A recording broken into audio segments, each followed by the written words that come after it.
तो युहिब्बुकुमुल्लाह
अल्फाज बहुत कम और मानी बहुत ज़्यादा होते हैं।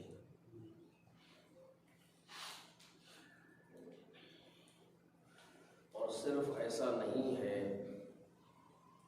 कि मानी ज़्यादा होते हैं, बल्कि हर ज़माने में कुरान मजीद नए नए मानी पैदा करता है और उस ज़माने के लिहाज से कुरान मजीद के मानी को और बेहतर तरीक़े से समझा जा सकता है।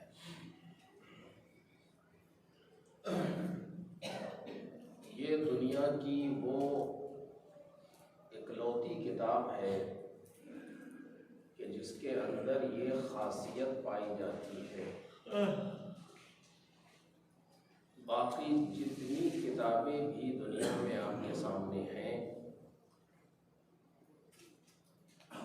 वो सब एक ख़ास ज़माने में गुफ्तगू करती हैं। कोई भी किताब हो, किसी भी मौजू की किताब हो, किसी भी सब्जेक्ट की किताब हो, एक ख़ास ज़माने में गुफ्तगू करती है। उस दौर में, उस अहद में जो फ़िक्र हाकिम है, जिस तरह के नज़रियात पाए जाते हैं, उस दौर में लिखी जाने वाली किताब उस एतबार से गुफ्तगू करती है। किसी भी किताब को आप उठाएं, उसमें यह चीज़ नज़र आएगी। यानी होता यह है कि किताब को पढ़ के उस ज़माने के हालात को समझा जा सकता है कि उस ज़माने में लिखने वाला मुअर्रिख़ या लिखने वाला कोई मुसन्निफ़ किस तरीक़े से लिख रहा है, लिहाजा उस ज़माने के हालात ऐसे हैं, उस ज़माने की फ़िक्र ऐसी है। चूँकि ज़माने की फ़िक्र और अफ़कार ज़माना से मुताअस्सिर होकर के लिखने वाला चीज़ों को लिखता है। ये तरीक़ा है आमतौर से जो पाया जाता है। और ये ज़रूरी नहीं है कि एक ज़माने में लिखी जाने वाली किताब बाद में आने वाले ज़माने के एतबार से अपना अमल रखती हो, नहीं, बल्कि इसके बरक्स होता है। कोई किताब अगर लिखी जा रही है तो जैसे जैसे ज़माना आगे बढ़ता जाता है, नई नई फ़िक्रें आती जाती हैं, वो चीज़ पुरानी वाली ख़त्म होती जाती है। किसी भी मौजू पर आप देखें, ये है। लेकिन कुरान मजीद एक ऐसी किताब है, कुरान मजीद एक ऐसा नविश्ता है कि जो ये नहीं कहा जा सकता कि ये किसी ख़ास ज़माने के लिए बयान किया गया है। किसी ख़ास ज़माने से इसका ताल्लुक़ है, हत्ता अरब के उस दौर से जिस दौर में कुरान आया, ये नहीं कहा जा सकता कि इसका ताल्लुक़ उस ज़माने से। क्यों? अगर आप कुरान मजीद को लेकर के बैठे और पढ़ने के लिए बैठे, अलबत्ता हम जैसे लोग कुरान मजीद को तर्जुमे के ज़ोर से पढ़ते हैं, हमारी ज़बान अरबी नहीं है, लिहाजा जो हक़ है किताब को समझने का उस तरीक़े से हम नहीं समझ पाते, क्योंकि हमारी ज़बान नहीं है, हम तर्जुमे के ज़रिए से पढ़ते हैं। उसके बावजूद जबकि बहुत फ़र्क पैदा होता है अस्ल किताब में और तर्जुमे में, और इसीलिए हमारे उलमा ने ये एहतियात की है और बयान किया है। बीच में एक बात कह रहा हूँ, बयान किया है कि तर्जुमा करने वाले इस बात का लिहाज रखें कि जिस तरीक़े से कुरान मजीद ने गुफ्तगू की है, तर्जुमा उसी तरीक़े से करें। हमें हक़ नहीं पहुँचता कि हम कुरान मजीद के लहजे को तर्जुमे में बदल दें। मसलन अगर कुरान मजीद वाहिद के सीगे में गुफ्तगू कर रहा है तो हम उसको जम के सीगे में तर्जुमा नहीं कर सकते। अगर कुरान मजीद सिंगुलर में गुफ्तगू कर रहा है तो हम उसको तर्जुमा करते वक्त प्लूरल नहीं बना सकते। अगर कुरान मजीद ने किसी जगह पर कोई किनाया इस्तेमाल किया है तो हम तर्जुमा करते वक्त उसको सरीह नहीं कर सकते। अगर कुरान मजीद ने कहीं पर सरीह गुफ्तगू की है तो तर्जमे में हम उसे किनाया इस्तेमाल नहीं कर सकते। मैं जल्दी से मिसाल दे दूं ताकि बात वाज़ेह हो जाए। कुरान मजीद ने आवाज़ दी सूरह मुल्क में कि तबारकल्लज़ी बियदिहिल मुल्क, बाबरकत है वो जिसके हाथ में मुल्क है। तो हम तर्जमा करते वक्त ये नहीं कह सकते कि बाबरकत है वो जिसकी कुदरत में मुल्क है, ये तर्जमा गलत होगा। क्यों? इसलिए कि कुरान मजीद ने लफ्ज़े हाथ इस्तेमाल किया है, लफ्ज़े यद। कुदरत भी अरबी के लफ्ज़ है, कुदरत का लफ्ज़ भी अरबी का है। अगर कुरान मजीद चाहता तो कह देता लफ्ज़ कुदरत को। परवरदिगार आलम अल्फाज के होते हुए इस्तेमाल नहीं कर रहा है, इसका मतलब यह है कि कोई सबब होगा, कोई बात होगी। लिहाजा हमें उस लफ्ज से उस बात को समझना होगा जिस लफ्ज को कुरान मजीद इस्तेमाल कर रहा है, न ये कि तर्जुमे में आकर के बदल दे उसे और इस तरीके से तर्जुमा करें। मसलन कि तब बाबरकत है वो जिससे कुदरत में मुल्क है, तो लफ्ज कुदरत तो खुदा भी कह सकता था, लेकिन नहीं कह रहा जिसके हाथ में मुल्क है। तो हमको तर्जुमा करते वक्त कहना पड़ेगा कि तब बाबरकत है वो जिसके हाथ में मुल्क है। इतनी एहतियात की है उलमा ने। और सिर्फ यही नहीं बल्कि मासूमीन अलैहिस्सलाम की हदीसों में भी एहतियात मौजूद है। हत्ता मासूमीन अलैहिस्सलाम की दुआओं में यह एहतियात मौजूद है, क्योंकि ये मासूमीन अलैहिस्सलाम वो है जो कुरान मजीद के बराबर करार पाए हैं। मैं तुम्हारे दरमियान दो चीजें छोड़ रहा हूं, एक अल्लाह की किताब, एक मेरी इतरत और अजर है। ये दोनों आपस में जुदा नहीं होंगे, ये दोनों एक जैसे हैं। तो जो अंदाज कुरान मजीद का अंदाज है वही अंदाज मासूमीन का अंदाज है। तो खुद मासूमीन के कलाम में भी हमें हक हासिल नहीं है कि हम इधर से उधर कर दें या कुछ एडिशन कर दें, उसके अंदर कुछ बढ़ा दें या कुछ घटा दें, सवाल ही नहीं पैदा होता। जिस तरीके से मासूमीन ने कहा है हम पाबंद हैं कि उसी तरीके से पढ़ें जैसे उन्होंने कहा है। न उसमें एक लफ्ज को घटा सकते हैं, न एक लफ्ज बढ़ा सकते हैं, न किसी लफ्ज को तब्दील कर सकते हैं। हत्ता सवाल ही नहीं पैदा होता। अगर कर दिया तो ये कलाम मासूम का नहीं रहेगा, वो हमारा कलाम हो गया।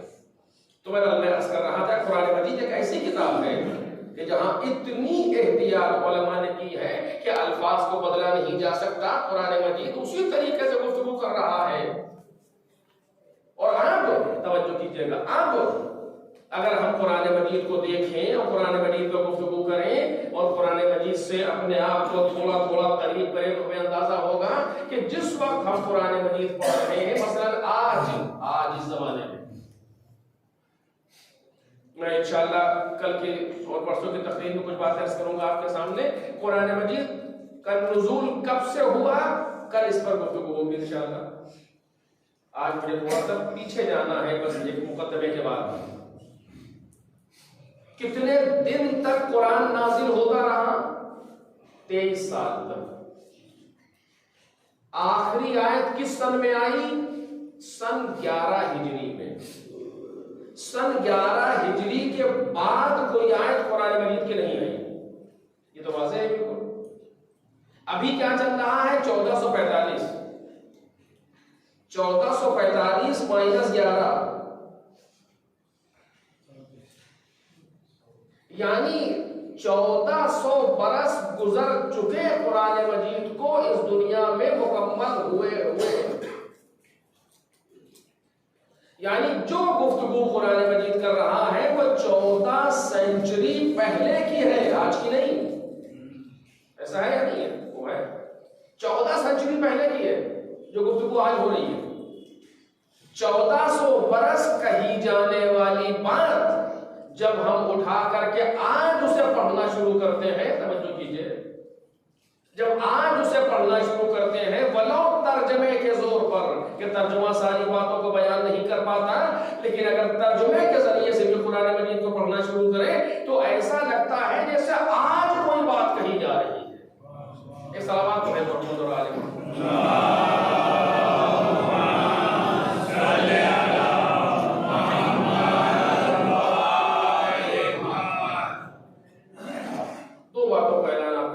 समझने से करूँ, क्योंकि हम आपके यहाँ पहली मरतबा गुफ्तगू कर रहे हैं, लिहाजा हमारी गुफ्तगू के जो मुखातब हैं, जो ऑडियंस है, वो जवान लोग हैं, हमारे हमसे और कमसिन लोग, बुजुर्गों से बात नहीं करता, इसलिए कि वो इतना हमारा इल्म नहीं है, उससे ज़्यादा उनका तजुर्बा है। तो यहाँ बैठे हुए हैं, बरकत के लिए यही बहुत है, एक। और दूसरी बात ये कि कोशिश करेंगे कि अल्फाज हम आसान इस्तेमाल करें कि हमारे जवान नौजवान समझ लें।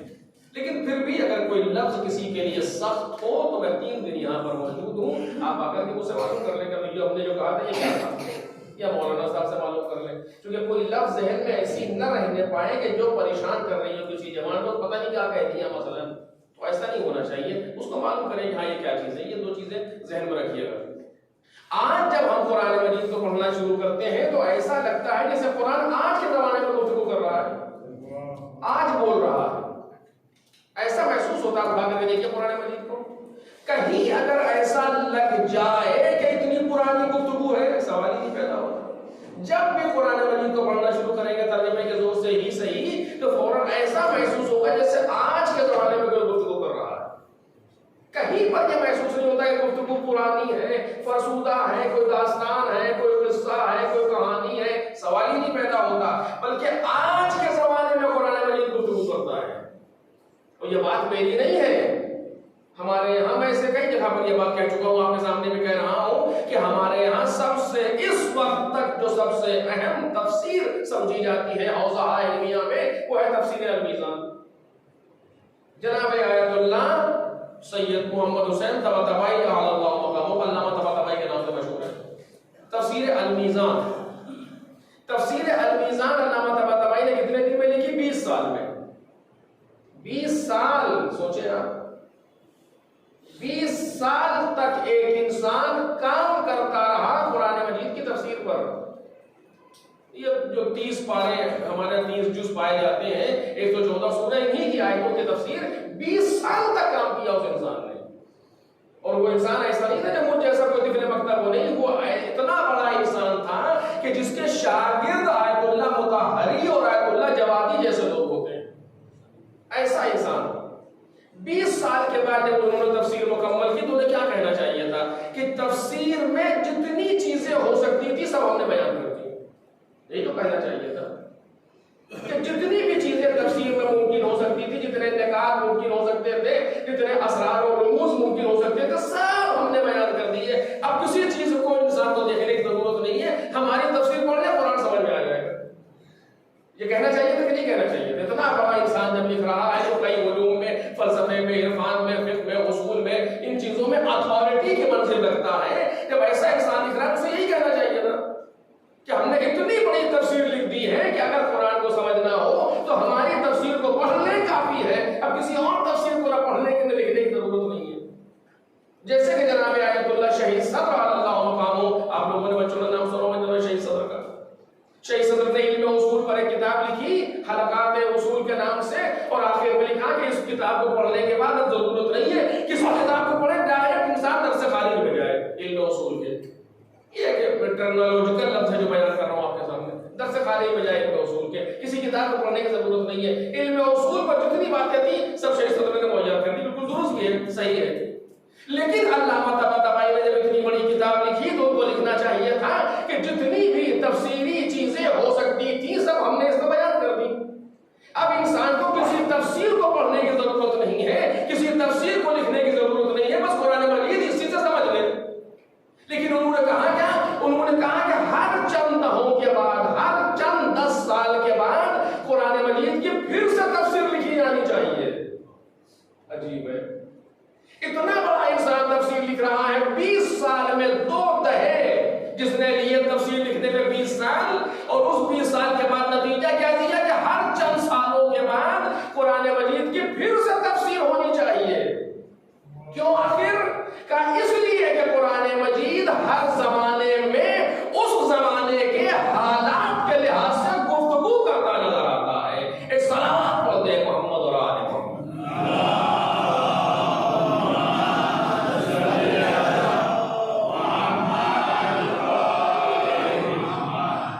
कुरान मजीद हर जमाने में उस जमाने के हालात के लिहाज से गुफ्तगू करता है। ऐसी किताब है कुरान मजीद, तवज्जो कीजिए, ऐसी किताब है कुरान क्योंकि हम आशना नहीं है कुरान मजीद से। हमारे लिए जरूरी है मेरे अजीजों, मैं कहता हूँ इस चीज पर कि हमें कुरान मजीद से करीब होना चाहिए, हमें कुरान मजीद से उन्स पैदा करना चाहिए, हमें कुरान मजीद से दोस्ती करना चाहिए। मसलन एक आयत ही सही, एक आयत आदत डाले कि घर से बाहर निकलने से पहले कुरान मजीद की एक आयत को पढ़ेंगे तर्जुमे के साथ, फिर बाहर जाएंगे। अपने दिन का आगाज कुरान मजीद से करेंगे। कोई मुश्किल है क्या? स्कूल जा रहे हैं, कुरान मजीद की एक आयत पढ़ करके जाएंगे तर्जुमे के साथ। दुकान पे जा रहे हैं, कुरान मजीद की एक आयत पढ़ के जाएंगे तर्जुमे के साथ। ऑफिस जा रहे हैं, कुरान मजीद की एक आयत पढ़ के जाएंगे तर्जुमे के साथ। अगर इंसान आदत डाल ले और एक आयत कुरान मजीद की रोज समझने की कोशिश करे तो आप खुद देखेंगे कि उस दिन में कुरान मजीद की बरकतें कितनी होंगी। कुरान मजीद कितना इंसान से, हमसे कितना करीब होता चला जाएगा। जनाब आयतुल्लाह बहजत अल्लाह मकाम इरशाद फरमाते हैं, अगर चाहते हो तो देखो कि इमाम ज़माना की नजर में तुम्हारी हैसियत कितनी है, तो ये देखो कि तुम्हारी नजर में कुरान की हैसियत कितनी है। एक सलावत पढ़े मोहम्मद और आले।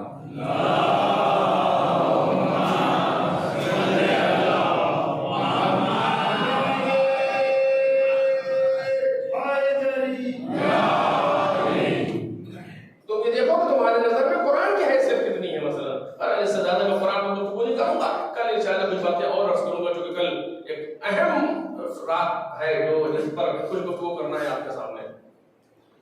ऐसा कुरान मजीद पैगंबर से खिताब कर रहा है। तवज्जो कीजिएगा, अरबी में लफ्ज कुल के माने हैं कहो, ये तर्जुमा है, इसका ट्रांसलेशन है। कुल यानी कहो, ऑर्डर है, हुक्म है पैगंबर के लिए। पैगंबर आप कहिए कुल। क्या कुरान मजीद की पहली आयत में कुल आया? जो पहली आयत नाज़िल हुई आसमान से, उसमें कुल आया? नहीं आया। क्या कुरान मजीद की सारी आयतों में कुल है? का नहीं है। तो ये बाज़ आयतों में कुल है, बाज़ आयतों में कुल नहीं है। वजह क्या? अगर लफ्ज़ कुल न होता तो पैगंबर न कहते? का कहते? इसलिए कि जिन आयतों में कुल नहीं है उसे भी पैगंबर ने कहा सुना है। तो फिर कुल की जरूरत क्या है? देख रहे हैं, अगर किसी खतीब का जुमला होता है, किसी शायर का शेर, तो इतनी ज्यादा दिक्कत नजर की जरूरत नहीं है, कह दिया हो गया। लेकिन ये कुरान मजीद है जहां एक एक लफ्ज मौजज़ा है कुरान का।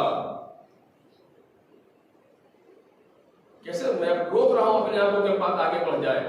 कुरान मजीद किसी बात को हत्ता रिपीट तक नहीं करता, तकरार नहीं करता। आपको ताज्जुब होगा ये सुन करके, कुरान मजीद किसी बात की तकरार नहीं करता। आप कहेंगे तकरार है कैसे नहीं? 114 मरतबा कुरान मजीद ने कहा है बिस्मिल्लाहिर्रहमानिर्रहीम। तकरार नहीं है ये, रिपीटेशन नहीं है ये। तो एक ही बिस्मिल्लाहिर्रहमानिर्रहीम 114 मरतबा आ रहा है। तो 114 मरतबा तकरार हो रही है कि नहीं हो रही है? रिपीटेशन हो रहा है कि नहीं हो रहा?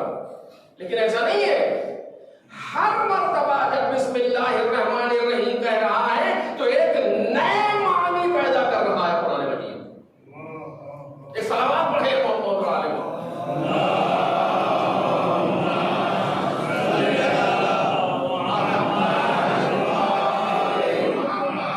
मैं सिर्फ बात को समझाने के लिए कह रहा हूं, वरना बात इससे और दकीक है। सिर्फ समझाने के लिए कह रहा हूं। बिस्मिल्लाहिर्रहमानिर्रहीम का तर्जुमा क्या, ट्रांसलेशन क्या है?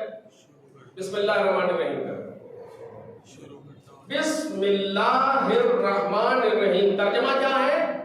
अल्लाह के नाम से जो रहमानो रहीम है। बस बना में खुदाए रहमानो रहीम, ये तर्जुमा है इसका। बिस्मिल्लाह, अल्लाह के नाम से, अर्रहमान जो रहमान है, अर्रहीम जो रहीम है। अब इस बिस्मिल्लाह को जिस जगह पर आप करेंगे उस जगह के एतबार से तर्जुमा बदल जाएगा। तवज्जो करें, अब ये अरबी ग्रामर है, उसको मैं नहीं बयान करना चाहता कि वो अशराओं से अबदाओं से ला करके मुताल्लिक होगा कि शुरू करता हूं खुद लफ्ज में नहीं आया, लफ्ज में है अल्लाह के नाम से, बस इतना शुरू करता हूं मुकद्दर है, लेकिन देखो शुरू करता हूं जिस जगह बिस्मिल्लाह करें। मसलन आपने खाना खाने के लिए आपने कहा बिस्मिल्लाह रहमान रहीम, तर्जुमा क्या हुआ? खाना खाने को शुरू करता हूं अल्लाह के नाम से। घर से बाहर जा रहे थे, बिस्मिल्लाह रहमान रहीम का तर्जुमा क्या हुआ कि अपने सफर का आगाज कर रहा हूं अल्लाह के नाम से जो रहमान रहीम है। दुकान खोल रहे थे, कहा बिस्मिल्लाह रहमान रहीम, तर्जुमा क्या हुआ कि दुकान खोलने का आगाज कर रहा हूं अल्लाह के नाम से जो रहमान रहीम है। जितनी जगहों पर बिस्मिल्लाहिर्रहमानिर्रहीम करते जाएंगे उतने नए मानी बिस्मिल्लाह देता चला जाएगा। रिपीटेशन नहीं है, जितनी बार भी इंसान बिस्मिल्लाहिर्रहमानिर्रहीम जिस काम के लिए कहता जा रहा है उतने मानी पैदा हो रहे हैं बिस्मिल्लाहिर्रहमानिर्रहीम के। इसी तरीके से जब सूरे की इब्तिदा में आता है तो उस सूरे के मानी और मतालिब के एतबार से इस बिस्मिल्लाह का मतलब पैदा होता है। एक सलावत पढ़े मोहम्मद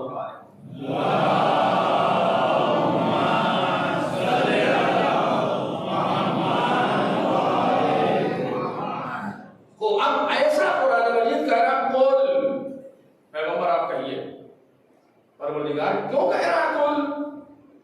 ये तो बगैर तेरे कह देते हैं, तो अब इस लफ्ज की जरूरत क्या है?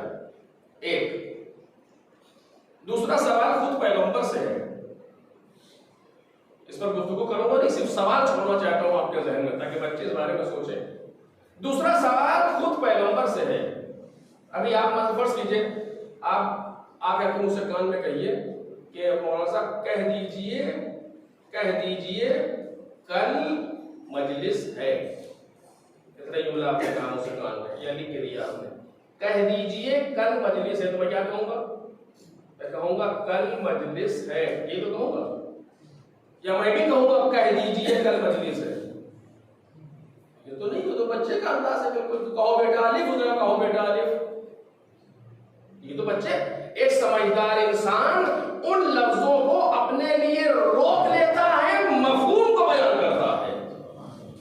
अगर आपने कहा कह दीजिए कल मजलिस है, तो मैं कहूंगा कल मजलिस है, कह दीजिए मेरे लिए था, मैं उसको रोक दूंगा। कुरान मजीद पैगंबर से कह रहा कुल, पैगंबर कहिए, क्या कहिए? इन कुंतुम तुहिब्बून अल्लाह फत्तबिऊनी, अगर तुम अल्लाह से मोहब्बत करते हो तो मेरा इत्तिबा करो। तो पैगंबर को कहना चाहिए था इन कुंतुम तुहिब्बून अल्लाह फत्तबिऊनी, लेकिन पैगंबर ने भी कहा कुल इन कुंतुम तुहिब्बून अल्लाह फत्तबिऊनी, कह दो कि अगर तुम अल्लाह से मोहब्बत करते हो तो मेरा इत्तिबा करो। या रसूलुल्लाह, ये कह दीजिए आपके लिए था, आप किससे कह रहे हैं कि कुल इन कुंतुम तुहिब्बून अल्लाह फत्तबिऊनी? एक सलावत पढ़े मोहम्मद और आले मोहम्मद।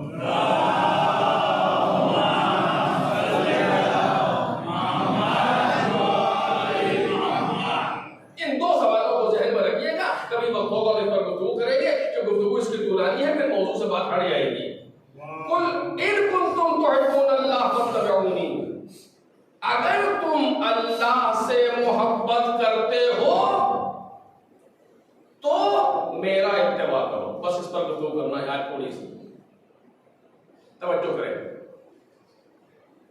एक लफ्ज है मोहब्बत, अरबी में लफ्ज मोहब्बत भी इस्तेमाल होता है, लफ्ज हुब भी इस्तेमाल होता है, दोनों अरबी ही है, मोहब्बत भी अरबी। मोहब्बत ये बहुत तुलानी मौजू है, बहुत अच्छा मौजू है जिस पर गुफ्तगू होनी चाहिए, लेकिन बहरहाल इन दिनों में इस पर गुफ्तगू मुमकिन नहीं है। वैसे एक इशारा करके बात को अपना पहुंचना चाहता हूँ। मोहब्बत के आखिर मानी क्या है? मोहब्बत कहते किसे? आज भी हमारे यहाँ ये लफ्ज बहुत इस्तेमाल होता है, शायरी में भी ये लफ्ज बहुत इस्तेमाल हुआ, दीन इस्लाम में भी ये लफ्ज बहुत इस्तेमाल हुआ, मजहब तशय्युअ में भी ये लफ्ज बहुत इस्तेमाल हुआ, और दीन के अंदर इससे बड़ी कोई लफ्ज नहीं पाई जाती। तवज्जो करें, दीनी एतबार से लफ्ज मोहब्बत इतनी बड़ी लफ्ज है, लेकिन आज तक हमारे यहाँ इसके मतलब को सही से समझा नहीं गया कि असल मोहब्बत है क्या चीज। तो मोहब्बत मोहब्बत कहते किसे हैं? जब मोहब्बत समझ लेंगे तो नफरत भी समझ लेंगे, क्योंकि दोनों एक दूसरे के अपोजिट है।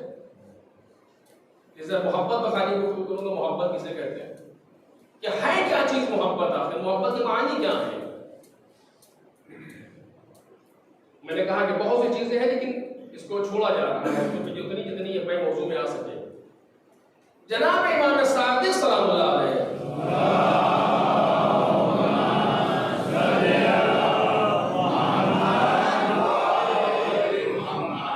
इरशाद फरमाते हैं, हलिल दीनो इल्लल हुब। अजीब लफ्ज़ है वाकई, हलिल दीनो इल्लल हुब। क्या दीन मोहब्बत के अलावा कुछ और भी है? दीन, जिस दीन में उसूल दीन और फुरूए दीन और क्या और आयात मुहकमा और सुन्नत कायमा और फरीज़ा आदना, ये सारी बातें बयान होती हैं, उस दीन को जनाब इमाम सादिक अलैहिस्सलाम फरमाते हैं, हालिद दीन और इधर हो। क्या दीन मोहब्बत के अलावा कुछ और भी है? और एक जगह दूसरी हदीस ने इस्तेमाल किया कि लैसा दीनो इल्लल हुब, दीन सिवाय मोहब्बत के कुछ और नहीं है। अजीब है, आप देख रहे हैं, मैंने कहा ना इससे बड़ी कोई लफ्ज नहीं है। लैसा दीनो इल्लल हुब, नबी के साथ दीन कुछ नहीं है सिवाय मोहब्बत के। यानी अगर एक इंसान मोहब्बत करेगा तो यकीनन दीनदार होगा, और अगर एक इंसान दीनदार होगा तो यकीनन मोहब्बत करेगा खुदा से। हो ही नहीं सकता कि ना करे। और अगर कोई इंसान अल्लाह से मोहब्बत कर रहा है तो यकीनन दीनदार है, हो ही नहीं सकता कि ना हो। या मोहब्बत झूठी है या फिर दीनदार है, क्योंकि खुद इमाम फरमा रहे, इमाम के कहने में तो आप आगे पीछे नहीं कर सकते। जो इमाम ने फरमा दिया वो बिल्कुल दुरुस्त है। सोने की लकीर, लोहे की लकीर, जो लकीर आप कहना चाहते हैं, कि जो इमाम ने फरमा दिया उसमें कोई भी ना कोई आगे जा सकता है ना पीछे जा सकता है। हलिद दीन इल्लल हुब, क्या दीन मोहब्बत के अलावा कुछ और भी है? या लैसा दीन इल्लल हुब, दीन कुछ नहीं है सिवाय मोहब्बत के। अब कुरान मजीद यहां पर कहता है, इन कुंतुम तुहिब्बून अल्लाह फत्तबिऊनी, अगर तुम अल्लाह से मोहब्बत करते हो तो मेरा इत्तिबा करो। यानी वो कैफियत जिसको मोहब्बत कहा जाता है, अल्लाह से मोहब्बत, उसको रसूलुल्लाह ने अपने इत्तिबा से जोड़ दिया। तवज्जो कीजिएगा, रसूलुल्लाह ने उस कैफियत को अपने इत्तिबा से जोड़ दिया कि अगर इत्तिबा यानी पैरवी, इत्तिबा यानी किसी के पीछे पीछे चलना, कि अगर इंसान इत्तिबा कर रहा है तो मोहब्बत कर रहा है, अगर इंसान मोहब्बत कर रहा है यानी इत्तिबा कर रहा है। ये कुरान मजीद है, ये तो और हदीस है बिल्कुल वाज़ेह। अब अगर किसी इंसान का इत्तिबा करना साबित हो जाए तो उस इंसान की मोहब्बत साबित है। तवज्जो चाहता हूं मेरे से। और अगर किसी इंसान की अल्लाह से मोहब्बत साबित हो जाए तो उस इंसान का दीनदार होना साबित हो जाएगा। तवज्जो कीजिएगा, अगर रसूलुल्लाह की पैरवी कोई इंसान कर रहा है, इसका मतलब यह है कि वो अल्लाह से मोहब्बत करता है। तो कुरान मजीद है ये तो। और अगर कोई अल्लाह से मोहब्बत करता है, इसका मतलब यह है कि वो दीनदार है। और उसके लिए बहसे बेकार है कि वो कैसा था, ऐसा था कि वैसा था। खुद बात समझ आ रही है, अगर वो रसूलुल्लाह का ताबे है, इसका मतलब यह है कि अल्लाह से मोहब्बत करता है। और अगर रसूलुल्लाह किससे का इत्तिबा नहीं कर रहा और रसूलुल्लाह की पैरवी नहीं कर रहा और रसूलुल्लाह के बारे में शक कर रहा है और रसूलुल्लाह को वसीयत दे रहा है और रसूलुल्लाह से अलग चल रहा है, तो ये कुछ भी करे, ये अल्लाह से मोहब्बत नहीं करता।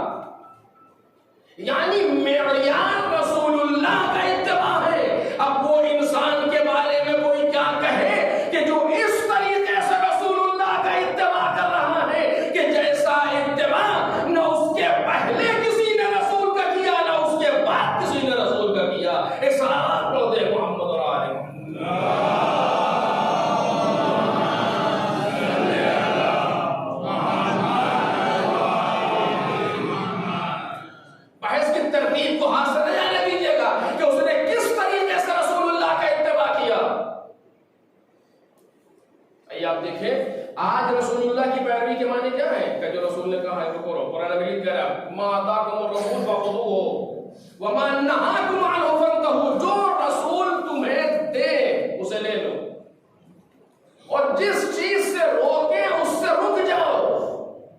ये कुरान मजीद ने कब कहा? नाजिल होने के बाद। और हमने तारीख में एक ऐसा इंसान देखा कि जो इस आयत के नाजिल होने के पहले यही कर रहा था। तवज्जो कीजिए, वो इंसान इस आयत के नाजिल होने के पहले ये कर रहा था। रसूल के इत्तिबा का मतलब तो कुरान ने बाद में समझाया कि जो रसूल तुम्हें दे वो ले लो, और जिससे रोके उससे रुक जाओ। लेकिन ये वो इंसान था जो आयत के नाजिल होने के पहले ऐसा इत्तिबा कर रहा था कि पूरी दुनिया एक तरफ थी, वो अकेला पैगंबर के साथ चल रहा था। सलावत लेना मोहम्मद और आले मोहम्मद।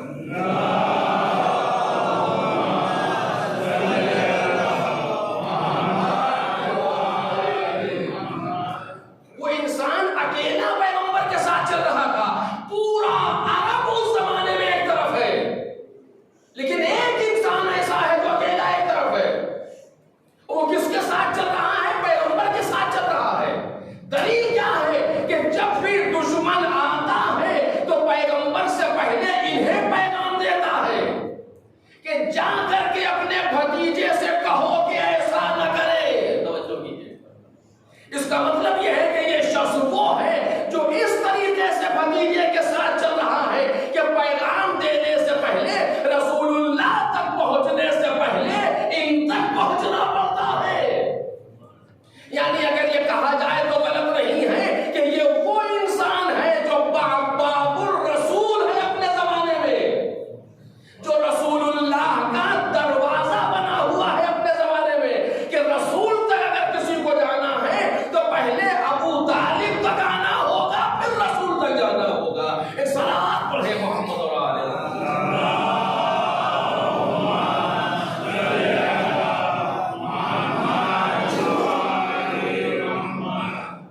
कुरान की आयत ने तो बाद में आके बताया कि इत्तिबाए पैगंबर का मतलब क्या है। कुरान ने तो बाद में बताया कि पैगंबर के पैरवी के माना क्या है। लेकिन ये वो इंसान था तारीख का जो आयत के नाजिल होने के पहले मतलब बता रहा था। आयत के नाजिल होने के पहले मतलब बता रहा है इत्तिबाए पैगंबर का। पूरी जिम्मेदारी से बात कर रहा हूं। कोई एक जगह, कोई एक मकाम, कोई एक मौका, कोई भी तारीख से साबित कर दे कि पैगंबर ने कुछ कहा हो, अबू तालिब ने कुछ और किया हो। हजरत अबू तालिब अलैहिस्सलातु वस्सलाम, कोई एक मौका साबित कर दे तारीख से कि पैगंबर कुछ और कह रहे हो, ये कुछ और कर रहे हो।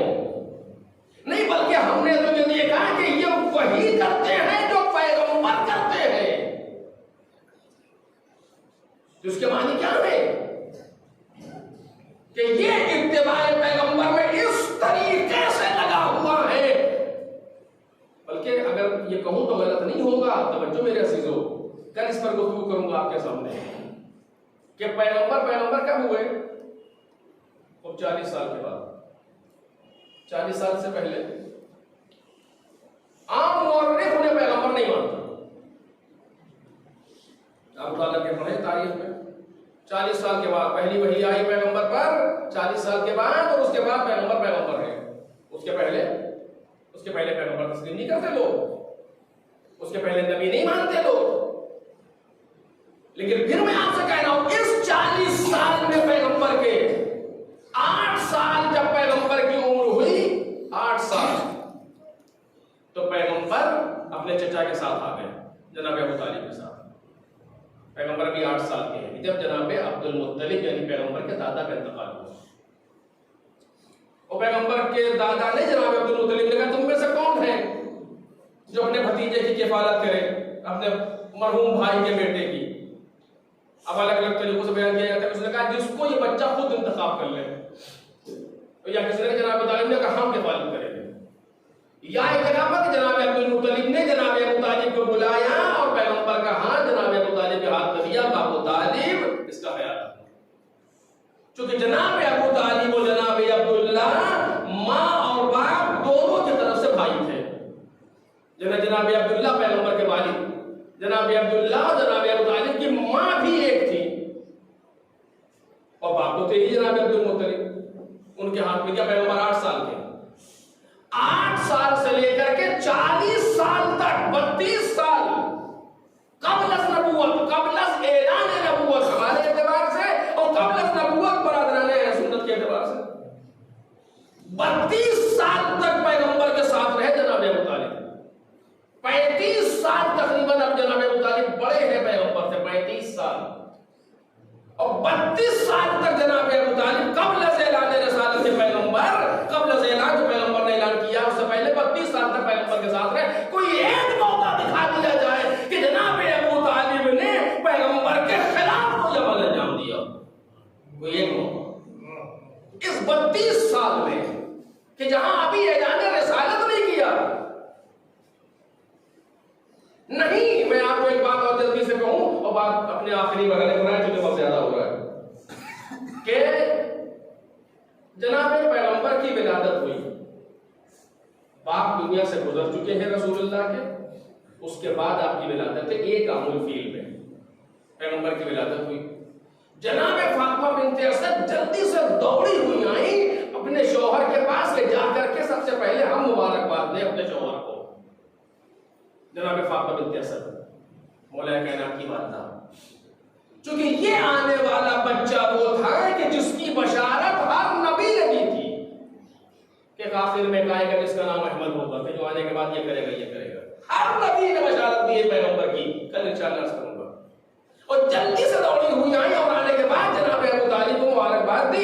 अबू तालिब जनाब इमाम सादिक सलामुल्लाह अलैहि फरमाते हैं सल्लल्लाहु अलैहि वसल्लम,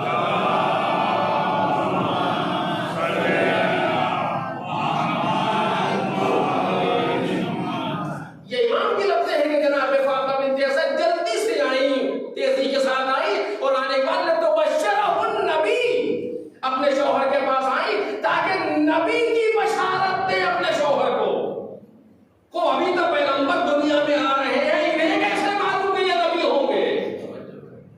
अभी तो 40 साल बाकी है, 4 तरह बाकी है वहां तक पहुंचने के लिए जब ये ऐलान नबूवत करेंगे। लेकिन जनाब फातिमा बिन्ते असद उसी वक्त आकर के अपने शौहर को नबूवत की, नबी की बशारत देने के मुताबिक मुबारक हो वो बच्चा आ गया जिसकी बशारत दी गई है। आमिना के बदन से वो बच्चा पैदा हुआ। और आप तवज्जो कीजिएगा, मैं कैसे अर्ज़ करूं आपके सामने, जैसे ही जनाब अबू तालिब ने ये सुना, अपने बेटी के, अपने ज़ौजा के शौक को देखा, अपने ज़ौजा के इश्तियाक को देखा, जनाब अबू तालिब मुस्कुराए और कहते हैं इस्बिरी सब्रन, ऐ फातिमा बिन्ते असद 30 साल सब्र करो, 30 साल सब्र करो, खुदा तुमको भी एक ऐसा ही बच्चा देगा।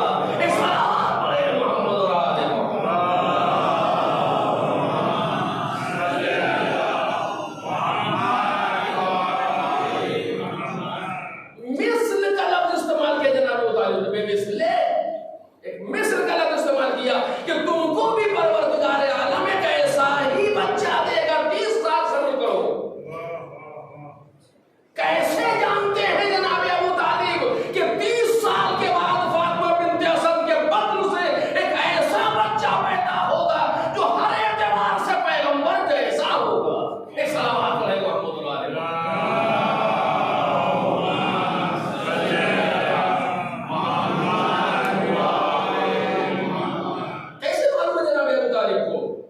जनाब अबू तालिब कोई नबी तो नहीं है, जनाब अबू तालिब कोई रसूल तो नहीं है, जनाब अबू तालिब कोई इमाम तो नहीं है, कैसे जानते हैं? तवज्जो करें, जनाब ईसा के बाद कोई नबी नहीं आया, 500 साल तक कोई नबी नहीं है। जनाब ईसा के बाद पहला नबी और आखिरी नबी हजरत मोहम्मद मुस्तफा सल्लल्लाहु अलैहि वसल्लम।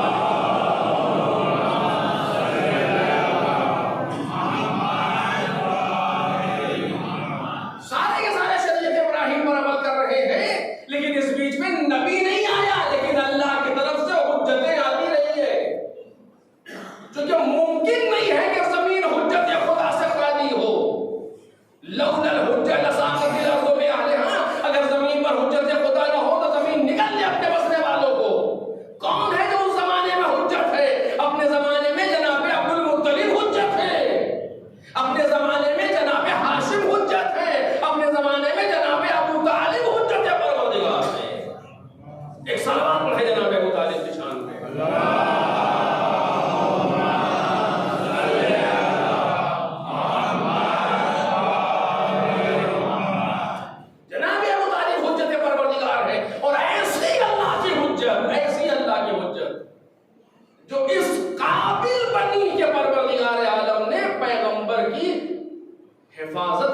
जिम्मेदारी इस इंसान के पास रखी है। ये कोई चांस नहीं है, ये कोई इत्तेफाक नहीं है, ये परवरदिगार आलम का वेल कैलकुलेटेड प्रोग्राम है कि ये बच्चा दामाने अबू तालिब में परवान चढ़ेगा। ये इस काबिल है ये इंसान कि जिनकी आज शब वफात है। आज का दिन जनाब इमाम कासिम की शहादत थी और आज की शब जनाब अबू तालिब सलामुल्लाह अलैहि की वफात की तारीख है। और कल इस बुजुर्ग मर्द तारीख की वफात का रोज है।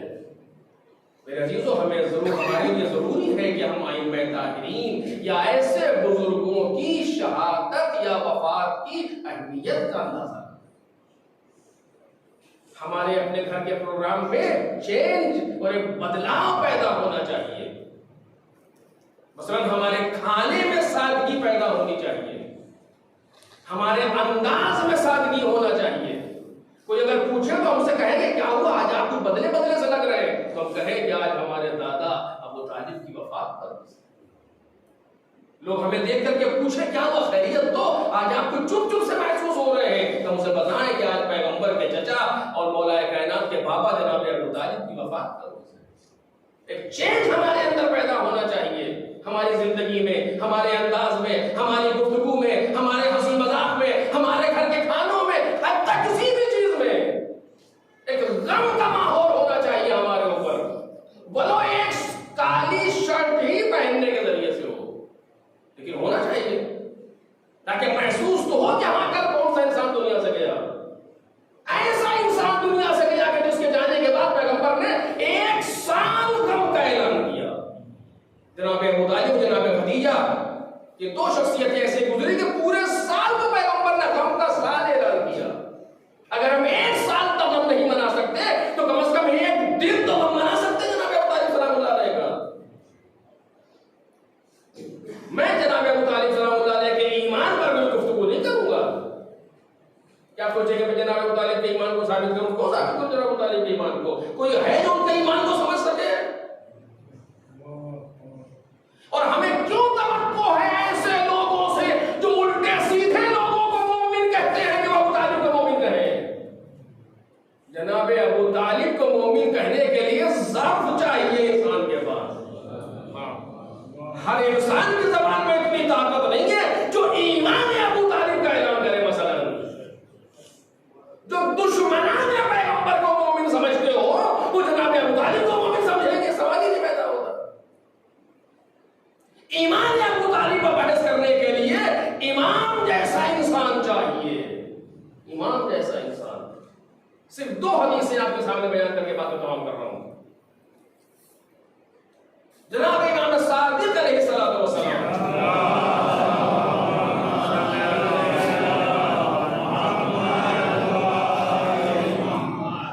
इरशाद फरमाते हैं, लौ वज़अ ईमानु अबी तालिब फी कफ़्फ़ति मीज़ान व ईमानु हाज़ल खल्क़ फी कफ़्फ़तिन उख़रा वल्लाहि लरजअ ईमानु अबी तालिब अला ईमानिही। कि मामूली मंजिल है जो इमाम सादिक बयान कर रहे हैं। कहते हैं कि अगर जनाब अबू तालिब के ईमान को तराजू के एक पल्ले पर रख दिया जाए और इस पूरी मखलूक के ईमान को तराजू के दूसरे पल्ले पर रख दिया जाए, तो जनाब अबू कसम खा रहे वल्लाही, अल्लाह की कसम, जनाब अबू तालिब के ईमान का पल्ला भारी होगा। इस सलावत पढ़े मोहम्मद और आले मोहम्मद।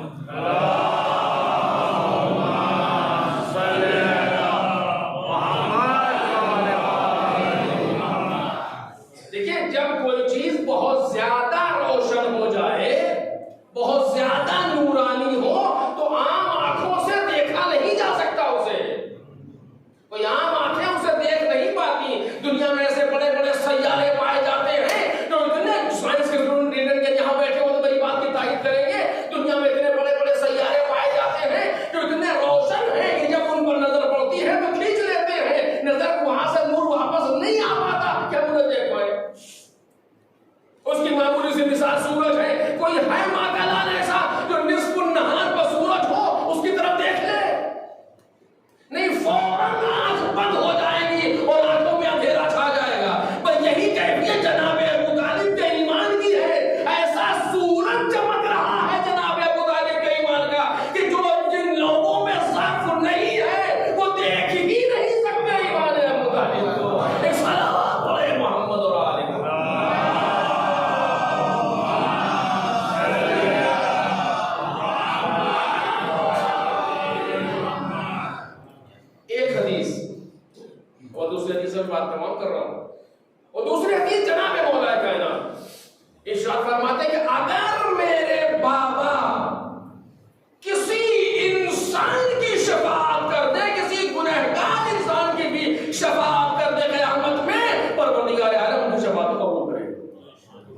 तमाम दुनिया के लोगों की शफाअत अगर मेरे बाबा करते तो उसकी उनकी शफाअत से सारे लोग जन्नत में जा सकते हैं। आप देखिए जनाब अबू तालिब सल्लल्लाहु अलैहि वसल्लम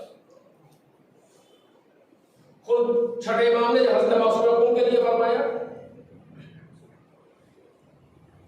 कि इस एक खातून की शफाअत के जरिए से तदखुलू बिशफाअतिहा शिअती अल जन्नह बिअजवाइहिम, मेरे सारे शिया इस एक बीबी की शफाअत से जन्नत में जा सकते हैं।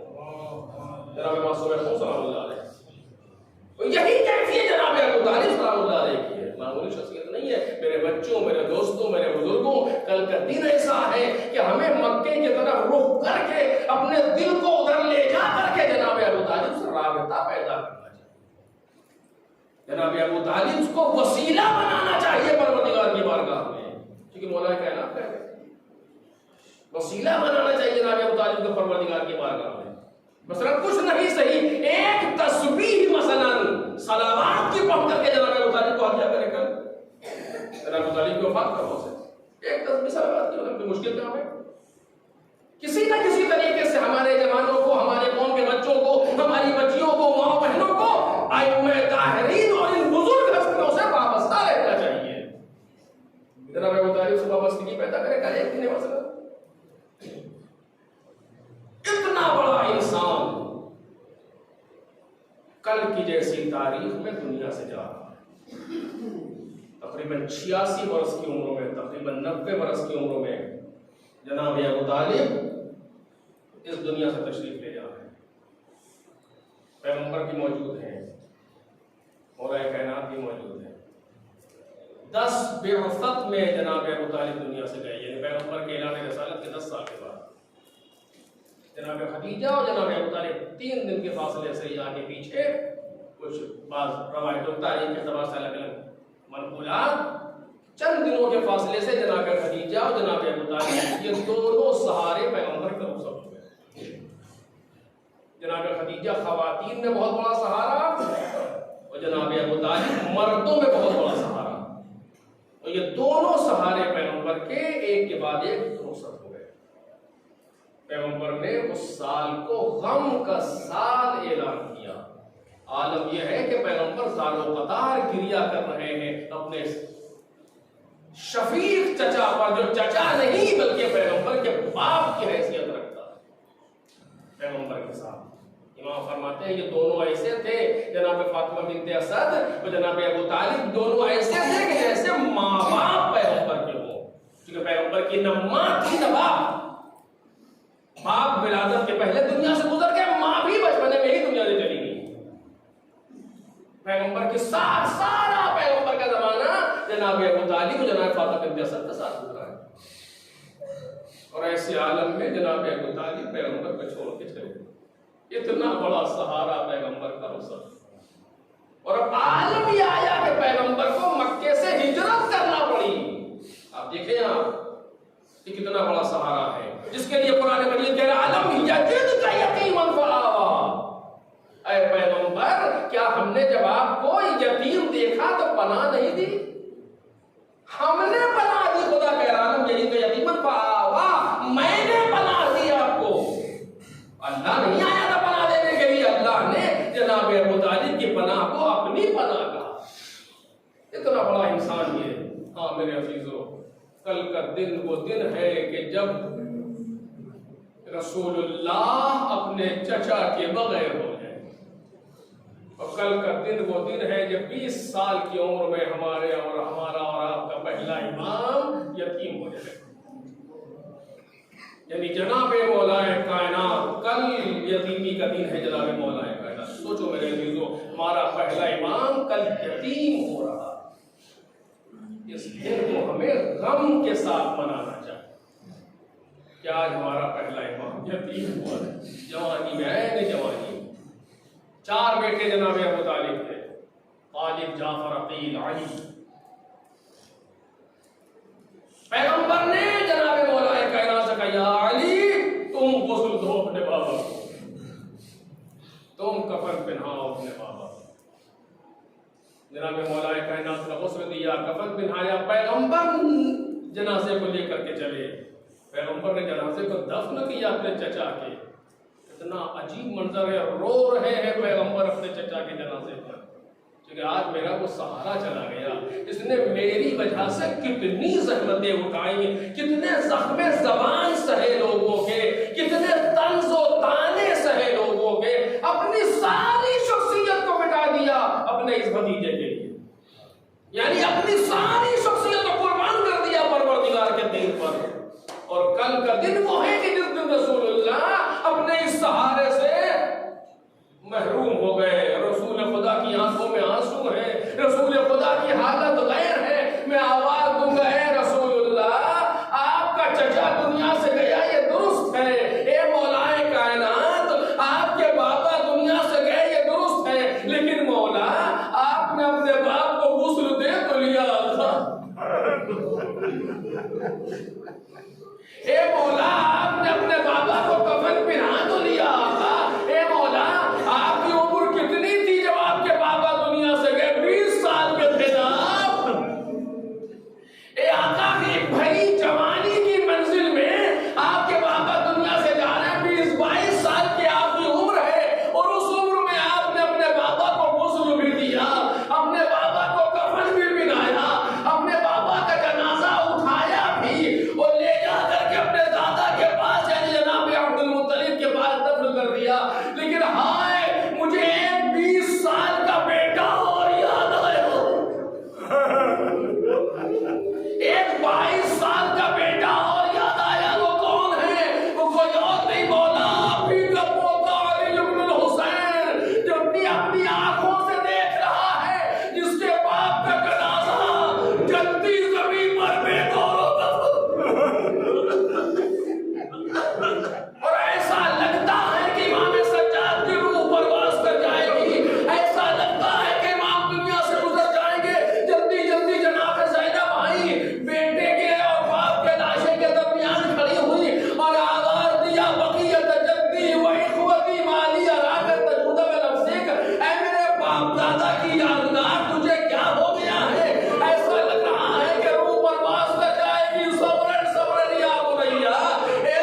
अला लअनतुल्लाहि अलल क़ौमिज़ ज़ालिमीन। इन्ना लिल्लाहि व इन्ना इलैहि राजिऊन। इलाही रज़म बिक़ज़ाइक व तस्लीमन लिअम्रिक, ला मअबूद सिवाक, या ग़ियाथल मुस्तग़ीसीन, या राहिमल मसाकीन, या गाफ़िरल मुज़निबीन, या मल्जअल आसिन, या अरहमर राहिमीन। फिर सूरह फातिहा